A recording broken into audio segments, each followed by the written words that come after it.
Hello everyone, welcome to my channel. আশা করি আপনারা সবাই ভালো আছেন। আমি Blossom of the white Knight part 6 নিয়ে এসেছি। তো আমি আপনাদের বলেছিলাম যে ব্লসম অফ দ্য হোয়াইট নাইট দুইটি পার্ট ডিলিট হয়ে গেছে। তো আমি ডিসক্রিপশন বক্সে আমার টেলিগ্রাম চ্যানেলের লিংক দেব, সেখানে গিয়ে আপনারা ব্লসম অফ দ্য হোয়াইট নাইট দুইটি পার্ট দেখতে পারেন। চলেন বেশি কথা না বাড়িয়ে আমরা স্টোরি শুরু করা যাক। তো স্টোরি শুরুতে আমরা দেখি অনেক কিছুই আছে যা আমি আপনাকে দেখাতে চাই। তারপর তে আর সুরাখা একসঙ্গে সেই মরুভূমির উপর দিয়ে হাঁটছিল। তার পাশে তাকিয়ে তে ভাবছিল বিশ্বাস করা কঠিন যে এর নিচে একটি সমুদ্র রয়েছে। সুরাখা আশেপাশে কিছু একটা দেখছিল।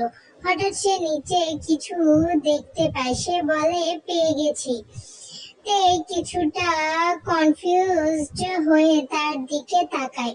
সুরাখা থেকে নিজের হাত দেখিয়ে খুশি খুশি বলেন, দেখুন, এটা একটি মণি, অর্থাৎ একটা রত্ন, একদম আপনার চোখের মতো। আর আপনার দেখতে পাই। সুরাখা হাতে একটা লাল রঙের স্টোন ছিল। সুরাখা বলে, এভাবে আরনাথার রয়্যাল লোকেরা তাদের ভালোবাসার মানুষদের হাত চায়। এই সিন থেকে আমরা বুঝতে পারছিলাম যে গাইজ সুরাখা থেকে প্রপোজ করছে। মানে কেউ এতটা সুরাখা কিভাবে হতে পারে, ইয়ার কিভাবে। তার সামনে ঝুঁকে পড়ে তাকে প্রশ্ন করে, এমন একটা জায়গায় এই রত্ন কিভাবে থাকতে পারে? সুরাখা বলে, এটা হয় কারণ কোনো ক্রিয়েচার যখন সমুদ্রের একদম গভীর থেকে সারফেসের দিকে জাম্প করে, তখন এই রত্নগুলো সেখান থেকে বাইরে চলে আসে। তারপর তাদের উপর দিয়ে অনেকগুলো ডলফিন জাম্প করতে শুরু করে। সুরাখা বলে, এই রত্নগুলোর শিকড় সমুদ্রের অনেক গভীর পর্যন্ত ছড়িয়ে রয়েছে। যখন ক্রিয়েচার সাঁতার কাটে, তখন পানির স্রোতের সঙ্গে রত্নের টুকরোগুলো তাদের মধ্যে আটকে যায়। তারপর সেই পাথরগুলো কেটে জুয়েলারি পরিণত করা হয়। আর যখন সেই ক্রিয়েচারগুলো বাইরে লাফিয়ে ওঠে, তখন সেই রত্নগুলোই তাদের সঙ্গে বাইরে নিয়ে আসে, কিছুটা এভাবে। তারপর সেই ডলফিনগুলোকে দিকে তাকিয়ে বলে, এগুলো সিলভার ডলফিন, ওরা আমাদের ওয়েলকাম করছে। তাদের দেখে তে মনে মনে ভাবে, ওরা আমাদের খুব কাছাকাছি চলে আসছে। সুরাখা বলে, চিন্তা করবেন না, নাথামের সন্তান হওয়ার কারণে যাদের কাছে নাথামের চোখ আছে, ওরা তাদের উপর আক্রমণ করতে পারে না। তাই ওরা এখন জাম্প করার সময়ও সাবধানে আছে, যাতে আমাদের কোনোভাবেই আঘাত না। সুরাখা যখন সূর্যকে ধীরে ধীরে অস্ত যেতে দেখে, তখন বলে, বিলভড, এখন চলে যাওয়ার সময় হয়ে গেছে। তে মুস্কি হাসে এবং মনে মনে ভাবে, এই রহস্যময় ভূমিতে শাসন করার জন্য সুরাখার চেয়ে ভালো কাউকে আমি কল্পনাই করতে পারি না। তারপর সুরাখা থেকে সঙ্গে নিয়ে সেখান থেকে চলে যেতে শুরু করে। এরপর এখান থেকে আমাদের ছোট ছোট কয়েকটি সিন দেখানো হয়। একটি অংশে দেখা যায় সুরাখা তার রাজ্যের সঙ্গে সম্পর্কিত কাজ করছে, আর লোরাম এবং তেই সেখানে দাঁড়িয়েছিল। দ্বিতীয় একটি সিনে তে সুরাখাকে তলোয়ার চালানো শিখাচ্ছে, আর তৃতীয় একটি সিনে তে আর সুরাখা একসঙ্গে বাগানে ঘুরছিল। এক বছরে কি কি ঘটেছে সেই সমস্ত বিষয় ছোট ছোট সিনের মাধ্যমে আমরা দেখতে পাচ্ছি। তারপর এক বছর কেটে যায়। এরপর নেক্সট সিনে আমরা দেখতে পাই মহলে কিছু অদ্ভুত লোক ঢোকার চেষ্টা করছে, যাদের কেউ মেরে ফেলেছে। আর যে যে মেরে ফেলে যে মেরে ফেলেছে সে কে আর কেউই নয় বরং তে। তখনই পেছন থেকে দরজা খুলে সুরাখা তার সার্ভেন্টের সঙ্গে আসে। তার সার্ভেন্টরা সুরাখাকে আটকাচ্ছিল এবং বলছিল পেছনে থাকুন, কিন্তু সুরাখা আর থেমে থাকে না। সুরাখা যখন থেকে রক্ত লথপথ অবস্থায় দেখতে পায় তখন সে অনেক বেশি ঘাবড়ে যায় এবং একই সঙ্গে ভয়ও পেয়ে যায়। কিন্তু তারপরেও সে তের কাছে গিয়ে তাকে জড়িয়ে ধরে।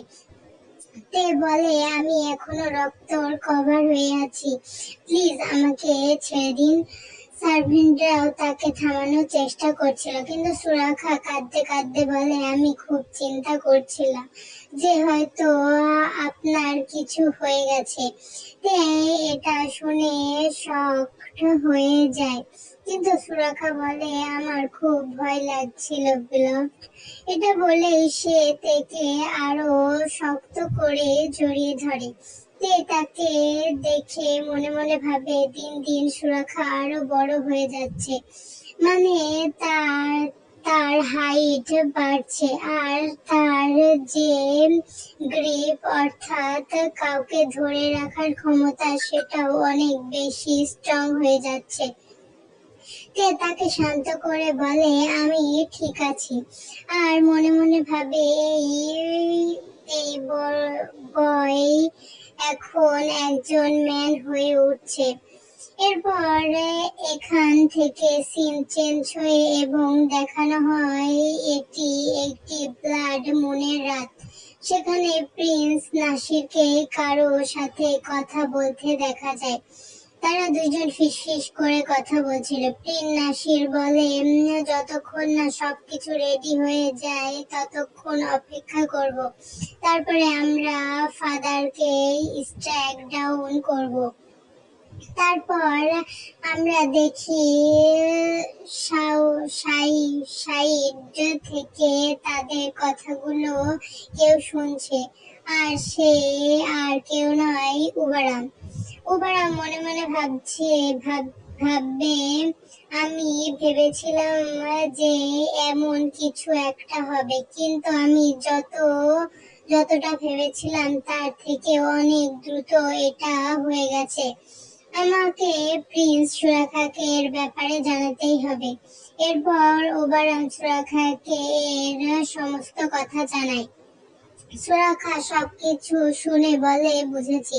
তারপর সে বলে, তাহলে আমাদেরও প্রস্তুত হয়ে যাওয়া উচিত।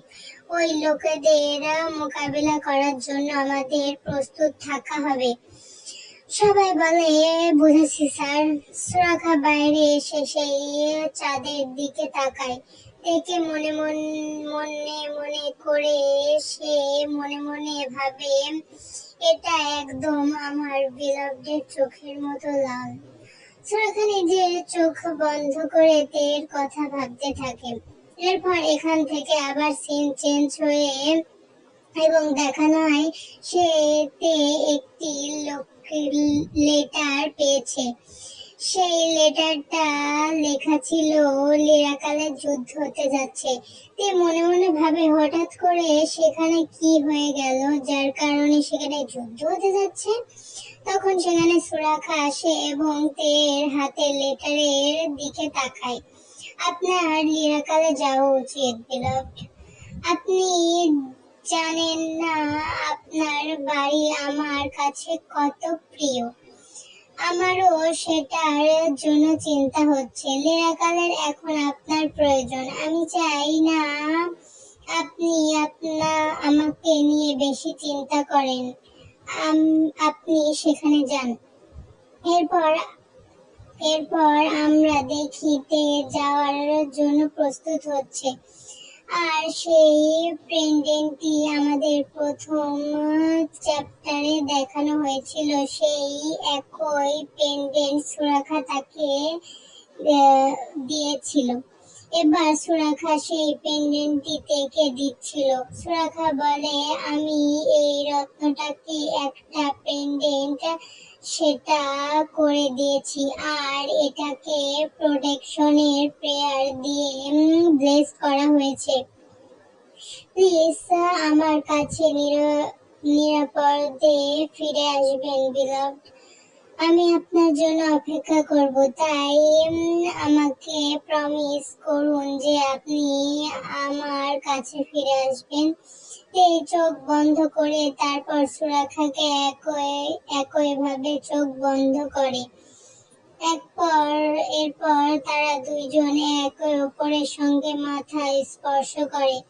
তে বলে, আমি প্রমিস করছি। তারপর তে সেখান থেকে ঘোড়া গাড়িতে উঠে চলে যায়। সুরাখা তাকে যেতে দেখে দাঁড়িয়ে থাকে, তার চোখ থেকে পানি পড়ছিল। আমার সত্যি এই সিনটা দেখে অনেক আমি দুঃখী হয়েছি, কি বলবো, দুজনে আলাদা হয়ে যেতে হচ্ছিল। তখন সুরাখা বলে, সব গেট সিল করে দাও, আর কাউকে ভেতরে ঢুকতে দেবে না। এখন থেকে কেউ নাথামের এন্টার করতে পারবে না, এমনকি আমার বিলভড না। আর ঠিক এখানেই এই সিনটা শেষ হয়ে যায়। তো আজকের পার্ট এইটুকুনাই ছিল। তো আমি কি বলবো আপনারা তো আর ভিডিওতে ভিউই হচ্ছে না, লাইক তো ছেড়েই দাও। তো যারা দেখছো অবশ্যই লাইক কমেন্ট শেয়ার করবেন। তো আজকের স্টোরিটা এখানেই শেষ।